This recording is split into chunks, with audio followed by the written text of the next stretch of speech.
मित्रों नमस्कार, प्रणाम। मैं हंसराज चौधरी, संस्थापक श्री नवग्रह आश्रम सेवा संस्थान की ओर से आप सभी लोगों का हृदय से स्वागत करता हूं, प्रणाम करता हूं। मित्रों, आज मैं एक बहुत महत्वपूर्ण विषय की जानकारी आप लोगों को देना चाहता हूं। एक शब्द होता है एलोपैथी में, यानी कि जिसको आप मेडिकल डिपार्टमेंट कहते हैं, उसमें एक शब्द काम आता है प्रोटोकॉल, ट्रीटमेंट प्रोटोकॉल जिसे बोलते हैं। और ख़ास तौर से जिस रोग का इलाज किया जाता है उसके नाम से, जैसे कैंसर की अगर मैं बात करूं तो कैंसर ट्रीटमेंट प्रोटोकॉल ऐसा उसमें कहा जाता है।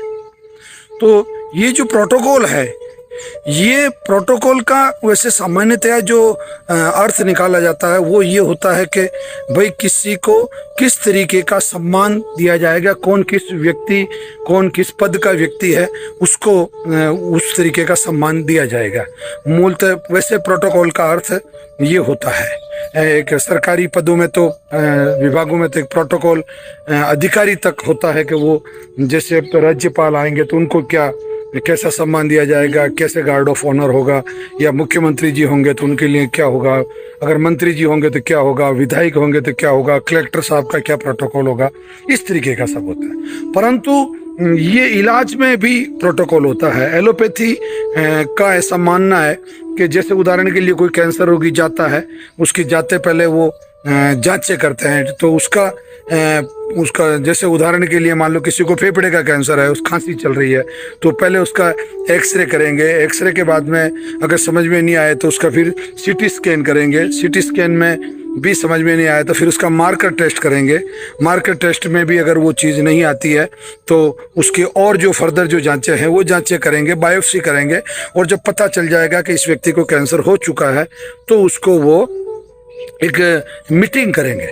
उस मीटिंग में ऑन्को डिपार्टमेंट के, यानी कि कैंसर विभाग के जितने अलग अलग विभाग उस चिकित्सालय में, उस हॉस्पिटल में मौजूद है, वो जैसे उदाहरण के लिए उसमें सर्जरी ऑन्को सर्जन आएंगे, ऑन्को फिजिशियन होंगे, और ऑन्को थेरेपिस्ट होंगे, ऑन्को डाइटिशियन होंगे। इस तरीके के मतलब बहुत पूरा एक लंबा चौड़ा एक उनका एक विभाग होता है। मैं कहूँ कि उनका एक प्रोटोकॉल है। तो वो सभी लोग बैठ के और उस पेशेंट के बारे में डिस्कस करेंगे। डिस्कस करने के बाद में अब उसको सबसे पहले कीमो दिया जाए, या सबसे पहले रेडिएशन किया जाए उसका, या सबसे पहले भिड़ते ही उसकी सर्जरी की जाए, या उसको अगर कीमो दिया जाए तो कौन सा ओरल कीमो दिया जाए, या उसको इसके इंट्रा मतलब वेंस जो है उसको ड्रिप के माध्यम से, बोतल के माध्यम से कीमो दिया जाए, फिर सर्जरी की जाए तो कैसे की जाए, ये सब चीज़ें होती हैं। और इन सब चीज़ों को ऑन पेपर रिकॉर्ड में लिया जाता है, लिखा जाता है कि भाई उसके पेशेंट की जो वो होती है फाइल, उस फाइल में ये सब चीज़ें इंदराज की जाती है, लिखी जाती है। और उस दिन जो चीज़ तय हो जाती है उस चीज़ से बाहर कुछ नहीं किया जाता। यानी कि आप इसको समझने की कोशिश करें कि भाई एक बार लकीर खींच दी उन्होंने तो उस लकीर से वो बिल्कुल अलग नहीं जाता। जैसे उदाहरण के लिए पेशेंट कह रहा मुझे साहब बहुत ज़्यादा उल्टी हो रही है, मैं तो बोले नहीं आपको तो कीमो लेना पड़ेगा, उल्टी हो रही तो इसका कोई इलाज नहीं, हमारे प्रोटोकॉल में है। और ये सब चीज़ें वो लिखते हैं। वो कहेंगे नहीं हमारे प्रोटोकॉल में भैया, हम आपको रेडिएशन देंगे तो देंगे, इतना रेडिएशन देना है तो देना है, क्योंकि हमारे प्रोटोकॉल के अंदर है, हमारे नियम के अंदर है। और उस नियम के चक्कर में पेशेंट धीरे धीरे धीरे कमज़ोर होता जाता है और कभी कभी तो अपनी जान तक खो देता है। ये एक सिस्टम हुआ। अब दूसरा सिस्टम ये है कि आयुर्वेद पाते हैं। आयुर्वेद का भी अपना प्रोटोकॉल है, परंतु आयुर्वेद इस प्रोटोकॉल का ढिंढोरा नहीं पीटता है। आयुर्वेद के अंदर भी नियम है। जैसे कोई भी रोगी आएगा तो हम उसकी पहचान करेंगे कि भाई ये रोगी, पता करेंगे भाई ये किस रोग का रोगी हो सकता है। फिर उसको अगर उसको खांसी चल रही है तो हमें पता चलेगा। फिर उसके त्वचा का रंग अगर फीका पड़ा हुआ है तो अनुमान लगेगा। फिर उसके कफ में उससे पूछेंगे, जानकारी करेंगे। यानी कि उसके जो निदान की जितनी प्रक्रियाएं हैं, निदान प्रक्रिया, इसको ध्यान देना। आयुर्वेद में रोग के कारण और रोग का पता लगाने का जो सिस्टम है उसको निदान कहा गया। तो इस निदान प्रक्रिया से रोगी गुजरेगा, उसका पता लगाएंगे, और जब ये तय हो जाएगा कि भाई लग रहा है कि इसको जो चेस्ट है, जो फेफड़े हैं, उसका कैंसर है, तो ऐसा पता करने पर बाकायदा आयुर्वेद भाई का भी अपना प्रोटोकॉल है। आयुर्वेद उसको बाकायदा उसको तय करेगा कि भाई इसको, और ख़ासतौर से मैं श्री नवग्रह आश्रम सेवा संस्थान की अगर बात करूं तो बाकायदा हमारे जो चिकित्सक हैं उसकी जो जांचें, आजकल तो आधुनिक ज़माना हो गया है तो सब जांचें लेके आते हैं, चेस्ट का एक्सरे लेके आते हैं, चेस्ट की सोनोग्राफी लेके आते हैं, या जो मार्कर टेस्ट है वो लेके आते हैं। इन सब चीज़ों को देखने के बाद में ये स्वतः हाँ हम इस तरीके से मीटिंग करने का या इस तरीके का, क्योंकि रोगी से नवग्रह आश्रम पर इस तरीके का कोई पैसा नहीं लिया जाता, ना पेशेंट को देखने का पैसा लिया जाता, डॉक्टर की कोई फीस नहीं है यहाँ। क्या फीस लेंगे कैंसर के रोगी से, और वो तो उसको तो भगवान ने वैसे ही सताया हुआ है। और हमारे यहाँ तो किडनी के और किसी भी प्रकार के रोगी से कोई किसी प्रकार की फीस ली ही नहीं जाती है, फीस का ऐसा कोई सिस्टम ही नहीं है। तो बहुत अगर कोई कॉम्प्लिकेटेड केस होता है तो हमारे डॉक्टर बिल्कुल आपस में मिल के उस रोगी को कहते हैं भैया आप रुकिए, 2 घंटे रुकिए, 3 घंटे रुकिए, हम 5-6 चिकित्सक बैठ के और इस बात का बाकायदा फैसला करते हैं कि भाई इस रोगी को जो आयुर्वेद का जो कीमो है, हमारा श्री नवग्रह आश्रम की जो खोज है, इस मानवता के लिए एक बहुत बड़ी ये खोज है, वो किस तरीके से दिया जाएगा, कितने चम्मच मात्रा दी जाएगी, और काढ़ा जो दिया जाएगा, कैंसर किट कितनी मात्रा में दिया जाएगा, कैंसर कीमो कितनी मात्रा में दिया जाएगा, और रक्त शोधन कितनी मात्रा में दिया जाएगा, इसके भोजन का क्या सिस्टम होगा, इसको कौन कौन से दूध, अगर ये बकरी का दूध ले तो इसको ज़्यादा लाभ होगा, मतलब इसका खाने में जो पौतान का जो इसको भोजन दिया जाएगा आटा, वो कितनी मात्रा में ये लेगा, लिक्विड डाइट कैसी होगी, ये सब प्रोटोकॉल हम भी तय करते हैं। तो यानी कि मेरा कहने का अभिप्राय सीधा सीधा ये है कि जो आधुनिक चिकित्सा विज्ञान है, जिसको आप एलोपैथी कहते हैं, तो एलोपैथी की चिकित्सा लेने से मुझे कोई एतराज नहीं है। आप लें, आपको जिस चीज़ से अधिक लाभ हो रहा है उस प्रोटोकॉल को आप लें। तो मेरे आज के वीडियो का जो सबसे मुख्य मकसद है, इसकी वीडियो को आखिरी तक आप देखें।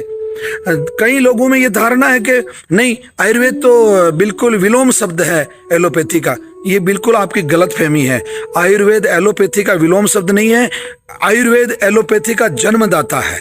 यानी कि एलोपैथी भी अगर निकली है तो वो आयुर्वेद के बाद निकली है और आयुर्वेद से निकली है। तो एलोपैथी से मुझे कोई एतराज नहीं है। हाँ, अगर आपको बहुत टेक्निकली, बहुत सही तरीके से, अगर आपकी मान लो बिल्कुल टारगेट तरीके से, टारगेट शब्द बोल रहा हूँ, एक बटन के जितनी सी जगह पे अगर आपका रेडिएशन किया जाता है और आपके शरीर में अगर साइड इफेक्ट नहीं आता है तो मैं तो उस रेडिएशन को अच्छा मानूंगा, अगर वो टारगेट है तो। और बाकी पूरा जो पुराने तरीके से पुरानी जो कोबाल्ट की जो मशीनें हैं, कोबाल्ट थेरेपी और ये वो उनसे तो अगर किया जा रहा है तो वो भले ही उनके प्रोटोकॉल में आता हो, और अगर ईमानदारी से पूछा जाए तो वो प्रोटोकॉल में नहीं आता है। क्यों कि आधुनिकतम जो विधि है उसको अगर इस्तेमाल किया जाए, जैसे कीमो के मामले में अभी जैसे मुझे ज्ञात हुआ है, कुछ लोग बताते हैं कि बेंगलुरु के अंदर एक लैब है, अमेरिका की कोई कंपनी ने यहाँ एक लैब स्थापित की है, तो वो टारगेट कीमोथेरेपी करते हैं उनका। तो अब वो टारगेट कीमोथेरेपी, हालांकि उसके अभी कोई विस्तार से कुछ परिणाम सामने नहीं आए हैं कि उससे कितने प्रतिशत लोग ठीक हुए हैं या कितना लाभ है, या सामान्य कीमो में और उस कीमो में कितना अंतर है।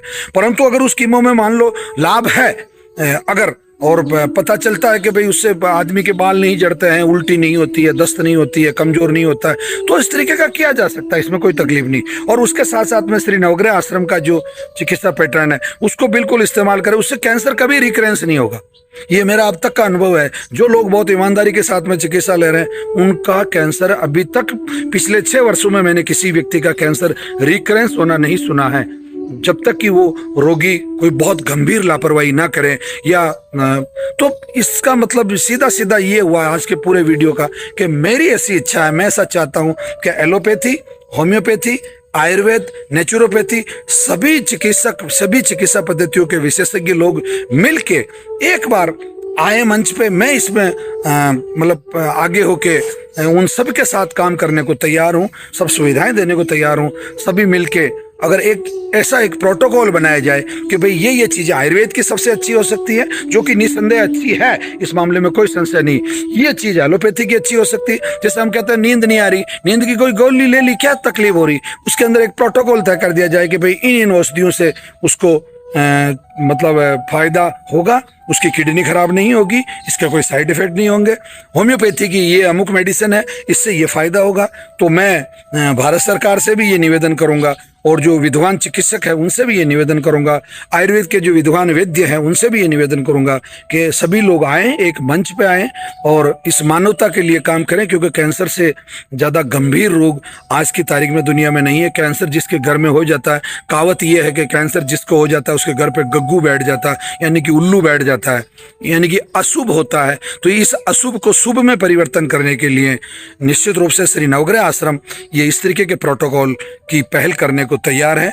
जयपुर के एक बहुत बड़े जो सर्जन है वो इसमें पहली बार आगे आए हैं। डॉक्टर, मैं उनका नाम लेने में भी मुझे कोई संकोच नहीं है, डॉक्टर खुटेटा जी हैं। वो चाह रहे हैं कि इस तरीके का एक प्रोटोकॉल बने।